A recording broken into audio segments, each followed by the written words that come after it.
Le Grand Matin Sud Radio, 7h-10h, Patrick Roger, Cécile de Ménibus. Il est 8h19, le petit déjeuner politique ce matin, c'est Frédéric Souillot, secrétaire général de Force Ouvrière. Bonjour Frédéric Souillot. Bonjour Patrick Roger. Hausse des prix, inflation, on va voir ça, les promesses d'aide à la rentrée d'Elisabeth Borne, votre positionnement justement en tant que nouveau patron de Force Ouvrière, d'où venez-vous et que voulez-vous faire? La campagne, les législatives, la retraite à 60, 62, 65 ans, bref, autant de sujets que nous allons essayer d'aborder. Commençons donc un peu par vous, vous venez de remplacer Yves Verrier. Quelques mots sur vous, vous venez de la branche métallurgie, hein, c'est ça, vous êtes à Force Ouvrière évidemment depuis longtemps. Hein. Alors je suis à Force Ouvrière depuis longtemps. J'ai été la branche métallurgie et sidérurgie dont je me suis occupé au moment d'ArcelorMittal et tous les problèmes que nous avons rencontrés. Et puis j'ai intégré le bureau confédéral en 2015 où j'étais en charge de la formation et là de l'organisation. Oui. Donc, on dit que la branche métallo c'est la branche la plus réformiste, c'est vrai Alors, de Force on est Ouvrière. tous réformistes. Ouais. Il n'y a pas un courant réformiste, ça n'existe pas. On est tous réformistes. Alors on est dans la réflexion, on est tous révolutionnaires, mais dans les actes, on est réformistes. Ouais. Tous. Bon, alors vous êtes convié en compagnie des autres organisations syndicales vendredi à l'Élysée par Emmanuel Macron, hein, c'est ça, qui veut un changement de méthode. Qu'est-ce que vous attendez, vous, du chef de l'État, et qu'est-ce que vous allez dire lors de ce premier rendez-vous? Force Ouvrière, ce sera un partenaire ou ce sera un adversaire? Alors, les organisations syndicales, c'est ni partenaire ni adversaire. On est dans notre rôle, on ne fait pas du sociétal, ni de la communication avant des législatives. Ouais. Donc nous, on va arriver avec notre mandat, nos revendications. Et la première, c'est pas de réforme des retraites. Pas de réforme des retraites. Un recul de l'âge de départ à la retraite, une nouvelle fois, toutes les organisations syndicales sont contre. Et à chaque fois, on va nous redonner les mêmes arguments que depuis 30 ans. Ouais. Il va falloir travailler sur l'emploi des jeunes, la formation professionnelle, l'emploi des salariés âgés. Aujourd'hui, à 62 ans, 50% des gens qui liquident leur retraite ne sont déjà plus en activité. Invalidité, Pôle emploi ou parfois minima sociaux. Donc, repousser l'âge, ça veut dire que pour les 50% restants, eux, ils vont avoir la double peine, voire la triple peine. Quelqu'un qui est né en 1970, qui commence à bosser à 26 ans, le premier CDI, alors c'est l'INSEE qui dit tout cela, et qui va cotiser 40 ans, et aujourd'hui on n'est déjà plus à 40 ans, on est à 42 ans. 43 bientôt avec la réforme Touraine qui continue de s'appliquer. Eh bien, il partira en retraite après 40 ans de cotisation à 66 ans. Donc, pour avoir une retraite à taux plein, et s'il n'a pas eu un arrêt, un licenciement et tout cela. Donc, il faut travailler sur tout ce qui est la porcelaine qui est autour, l'emploi, la précarité et surtout l'emploi des salariés âgés et la formation professionnelle. Ça, si on met une réforme des retraites en plein milieu, c'est comme un éléphant dans un magasin de porcelaine. Pourquoi? Parce qu'en fait, on va se focaliser que sur l'âge de départ. En nous prenant les mêmes arguments qu'on nous prend depuis 30 ans. Et si on recule l'âge de départ, on va travailler sur le reste. Travaillons sur le reste avant de parler de l'âge de départ. Oui, mais dans votre démonstration, vous l'avez bien dit, Frédéric Souillot, des jeunes qui aujourd'hui sont obligés de faire des études, hein, même bien sûr quand on est dans l'apprentissage, et puis par la suite, on va un petit peu plus loin, on essaie de s'améliorer, on fait un peu plus. Donc on va commencer. Bien sûr, c'est tant mieux parce que on est plus riche ensuite par la carrière qui va suivre. On est mieux équipé, si je puis dire. Donc ce qui veut dire qu'on va commencer à travailler entre 24, 25, 26 ans, ce que vous avez dit tout à l'heure. Donc, mécaniquement, on ne prendra pas sa retraite avant 65, 66, 67, 68 ans. Donc, tout dépend de la durée de cotisation et tout dépend de ce que l'on met autour. Aujourd'hui, quand on nous dit... Donc, vous voudriez changer la durée de cotisation? La longueur de la cotisation. Nous, en 2010 et en 2011, on expliquait déjà que 40 ans, c'est déjà trop. Alors... Bien évidemment, il y a des salariés qui vont vous dire, enfin des travailleurs qui vont vous dire, moi je peux travailler jusqu'à 65 ans. D'ailleurs, aujourd'hui, si le salarié est volontaire, il peut même aller jusqu'à 70 ans. Oui, absolument, 69, 70 ans. Mais par contre, il y a tout un tas de métiers où la pénibilité et le reste et tout ce qui va avec. Si on prend les aides-soignantes, Où les infirmières? 65, 66, 67? Comment feront-elles? Et dans les maisons de retraite? Et les services à la personne? Alors on dit que on veut revoir tout cela. Travaillons sur le fond. Ouais. Parce que j'ai quand même l'impression, enfin c'est pas qu'une impression d'ailleurs, l'étendard de la borne des 65 ans, bah, c'était de l'électoralisme avant l'élection présidentielle. Il fallait récupérer quelques voix ici ou là. Ouais. Alors nous, on fait pas de politique. Ouais. Et on n'est pas directeur de conscience, on n'appelle jamais à voter pour l'un ni contre l'autre. Ça, c'est la liberté et l'indépendance de force ouvrière. C'est ça. Alors, mais puisque vous êtes contre justement l'allongement pour la retraite, hein, et puis le retard à 65 et même au-delà, est-ce que vous êtes favorable à ce que propose Jean-Luc Mélenchon, lui? 60 ans. Alors là, vous y êtes, non? Alors, on avait, nous, Ouais. envoyer notre cahier revendicatif et la retraite à 60 ans pour y revenir dès qu'on peut. Aujourd'hui, il faut déjà bloquer le recul de l'âge. Ouais, ouais. Et bien évidemment, on est écrit dans notre résolution, ce qui est mon mandat, ce qui fait que vous m'invitiez aujourd'hui Bien sûr. et que je donne nos revendications.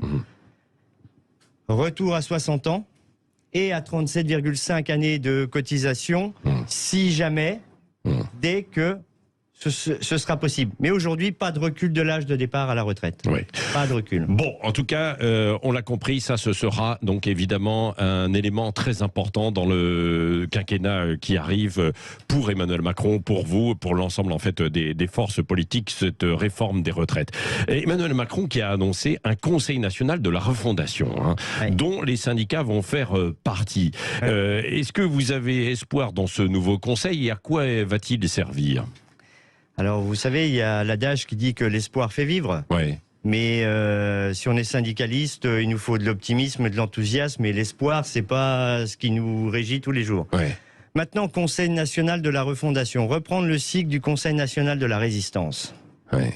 Bon, on est après le 6 juin, le débarquement et tout cela. Le Conseil national de la résistance, c'est lui qui a jeté les bases de ce qu'est notre protection sociale, de notre indépendance énergétique et tout ce qui allait avec. Aujourd'hui, j'ai regardé dans le dictionnaire, résistance et refondation, c'est pas synonyme. Hein. Ouais. Donc, on a déjà le Conseil économique, social et environnemental qui regroupe tout ce que Bah oui, tout ce qu'on veut mettre. Donc, ouais. recréer. Alors, ça va faire 2 fois, je le cite cette semaine, Ouais. mais comme aurait dit De Gaulle, le général De Gaulle, Ouais. ben on va recréer un machin. Ouais. Pour faire quoi? Bon, donc vous êtes sceptique, quoi. Hein, c'est ce que Bah, vous dites. Dites, mais à quoi ça sert, quoi? Enfin, sceptique. Il y a déjà le CESE. Ouais. Et comme on nous parle de commerce de proximité, de décentralisation et tout ça, et il y a des Césaires dans les départements, Ouais. dans les régions. Ouais. Bon, vous dites à quoi ça va servir, quoi. Finalement, Et si c'est pour que ça fasse comme grand débat ou convention citoyenne et tout ce qui va avec, bah, ça fera pchit. Ouais. Bon, Donc, ça, et vous allez le dire à Emmanuel Macron quand vous allez le voir. ben oui. Oui. Est-ce que vous lui faites confiance justement à Emmanuel Macron aujourd'hui? Ben, j'ai pas à lui faire ou à ne pas lui faire confiance. Ah non, mais vis-à-vis en fait de ça, ce qu'il met en place, vis-à-vis en fait après son premier quinquennat et avant celui qui arrive. Alors, on ne parle jamais de nous. Oui. Ben, y a un président de la République, il est élu démocratiquement. Ben, nous, on va pas sur ces sujets-là. Quand il y a des sujets sur la table, ben, on va vis-à-vis de notre mandat. Est-ce que vous avez l'impression que le président de la République, là, aujourd'hui, à travers ses rencontres, le déjeuner de prévu, il fait de la communication, entre guillemets, avant les législatives qui arrivent?